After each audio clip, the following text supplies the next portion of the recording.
Hi, good evening.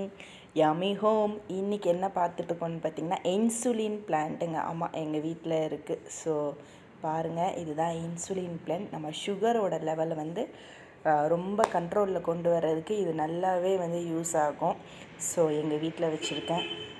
இங்கே பார்த்தீங்கன்னா ஆக்சுவலாக இது வந்து இந்த வாழை மரத்தில் பிற்கண்டு வர மாதிரி தாங்க. உள்ளேருந்து கிளையாக அது வந்து வரும். ஸோ ஒன்று காஞ்சிடுச்சு அப்படின்னா புதுசு வந்து தானே தளர்த்து வரும். இது அப்படியே மேலேருந்து பார்க்கும்போது ரொம்ப அழகாக அப்படியே ரவுண்டாக இது பூ மாதிரியே இருக்கும் பாருங்க. அந்த டிசைனிங் எல்லாம் ரொம்ப அழகாக இருக்கும். அப்படியே ஆக்சுவலாக இதனோட காம்பவுண்ட் மேலே வச்சுருக்கேங்க. இப்போ ஃபோட்டோவுக்காக எடுத்து கீழே வச்சுருக்கேன். இது என்னென்னு பார்க்குறீங்களா? இன்னொரு தொட்டியில் ஒன்று வச்சுருந்தேங்க. இப்போ இன்றைக்கி அடித்த காற்றுல தொட்டி கீழே விழுந்து டமால்னு உடஞ்சிருச்சு. ஸோ ஸ்கூலுக்கு போயிட்டு வந்து பார்த்தா உடஞ்சி கிடந்தது. எடுத்து ஒரு கவரில் வச்சுருக்கேன். பாருங்கள் எப்படியோ உடஞ்சி போச்சு. அதுலேருந்து நிறைய கிளைகள் வந்து கீழே விழுந்து உடஞ்சி போச்சு. அதெல்லாம் எடுத்து வச்சுருக்கேன்.